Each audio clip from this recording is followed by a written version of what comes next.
Bonjour tout le monde. Cette vidéo est consacrée à la notion d'image directe d'une partie par une application. Nous définissons d'abord l'image directe d'une partie par une application. Nous verrons ensuite les propriétés fondamentales de cette notion. Et nous terminerons par les parties stables par une application. Allons-y. Partie 1. Image directe. Définition 1. Soit f une application de E vers f et A une partie de E.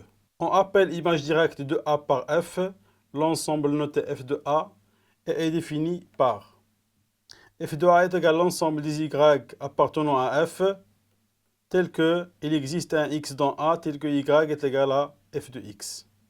Ou bien c'est l'ensemble des f de x tel que x appartient à A. Conséquence. F de A est incluse dans f. C'est une conséquence immédiate de la définition. Et on a aussi f de l'ensemble vide est égal à l'ensemble vide. Donc c'est normal, supposons qu'il existe, par l'absurde, supposons qu'il existe un y appartient à f de l'ensemble vide, alors il existe un x dans l'ensemble vide tel que y est égal à f de...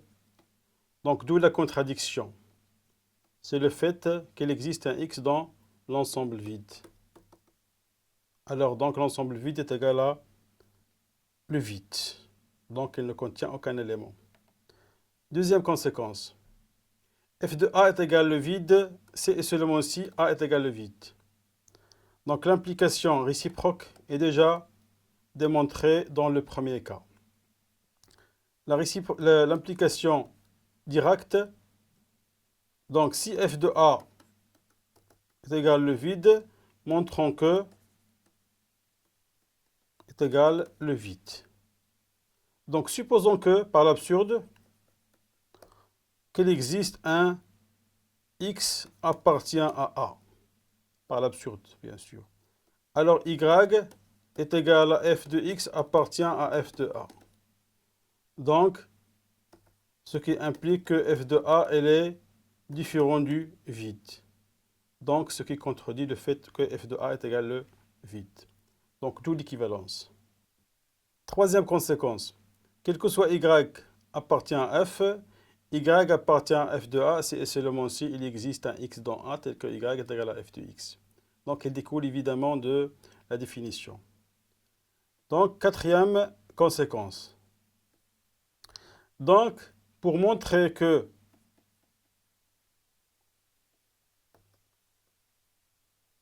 f de A est inclus dans un ensemble G, donc, on vérifie que quel que soit x dans A, f de x appartient à G. Tout simplement car les éléments de f de A sont de cette forme.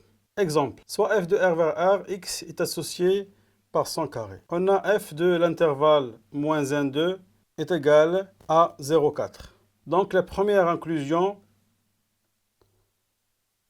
si x appartient, alors x carré est compris entre 0 et 4. Ce qui implique que f de x appartient à 0,4. Donc d'après la conséquence 4, on a f de moins 1, 2 est inclus dans 0,4. La deuxième inclusion. Si je prends un y dans l'intervalle 0,4, alors pour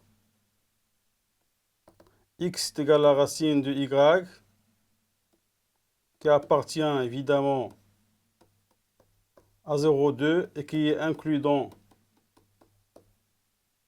vérifie le fait que y est égal à f de x. Donc, pour tout y dans 0,4, il existe un x dans moins 1, 2, tel que f de x est égal à y. D'où la deuxième inclusion et on a l'égalité. Deuxième exemple. Cosinus de R est égal à l'intervalle moins 1, 1. Et sinus de Pz est égal au singleton 0.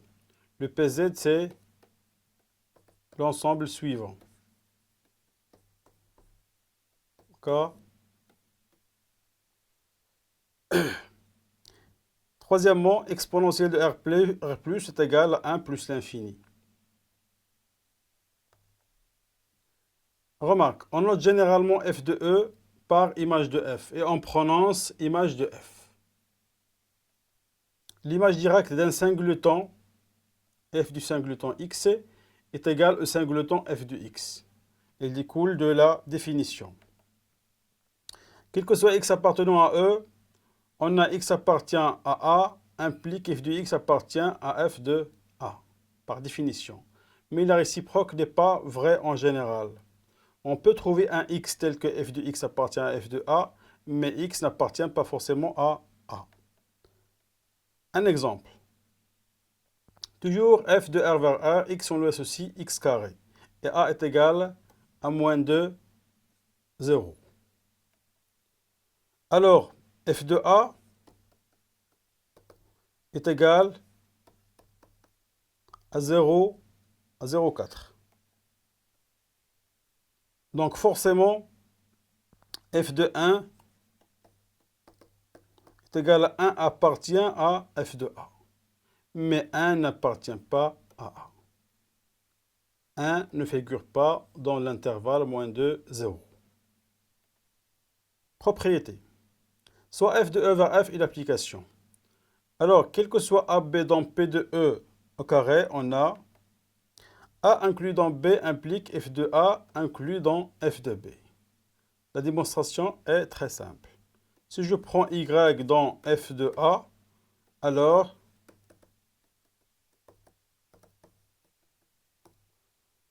ce qui implique, puisque A inclus dans B, donc ce qui implique qu'il existe un X dans B, parce que le A est inclus dans B, tel que Y est égal à f de X, ce qui implique que Y appartient à f de B. Donc d'où l'inclusion. Deuxième propriété, f de A union B est égal à f de A union f de B. Si je prends un Y appartient à f de A union B, ceci est équivalent qu'il existe un X appartient à union B tel que Y est égal à f de X. Ce qui est équivalent à X appartient à A, ou il existe un X appartient à B, est tel que, d'accord, ce qui est équivalent qu'il existe un X dans A tel que Y est égal à f de X, ou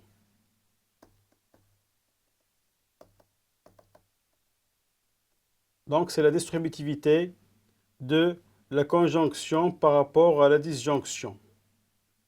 Donc ceci est équivalent à dire que Y appartient à f de A union f de B. Donc on a procédé par équivalence, donc on a l'égalité entre f de A union B et f de A union f de B. Troisièmement, f de A inter B est incluse dans f de A inter f de B. Tout simplement car A inter B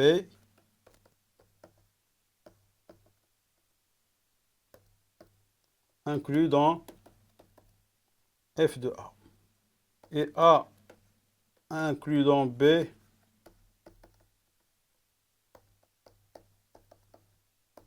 ça, c'est d'après la première propriété. Donc, ce qui implique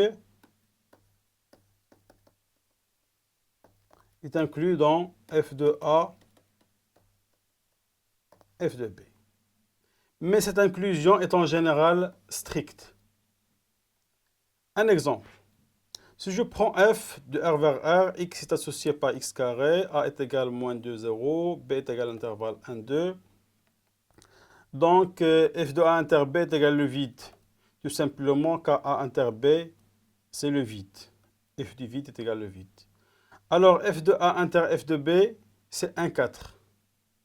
Donc, le vide, il est inclus strictement dans l'intervalle 1, 4. Donc, on peut généraliser l'image de la réunion et de l'intersection. Si AI est une famille de parties de E, alors f de la réunion d'AI est égal à la réunion de f de AI. De même, f de l'intersection d'AI et appartenant à AI est égal à l'intersection des f de AI et appartient à AI. La démonstration est similaire à celle vue dans le cas de I est égal à l'intervalle des entiers 1, 2. Troisièmement, partie stable. Définition 2. Soit f de E vers F une application et A une partie de E qui est non vide. On dit que A est stable par F ou bien A est F stable, c'est f de A est inclus dans A. Autrement dit, quel que soit x dans A, f de x reste dans A. Les f de x, c'est les éléments de f de A.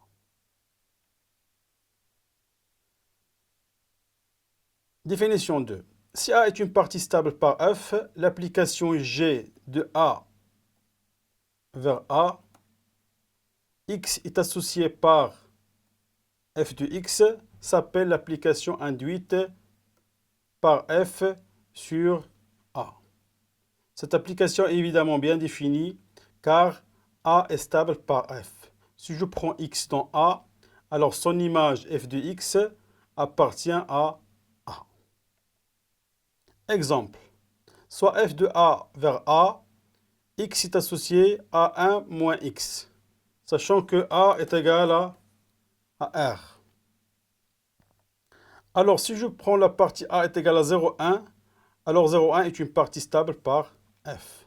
Tout simplement, si je prends x, alors moins x est compris entre moins 1 et 0, ce qui est équivalent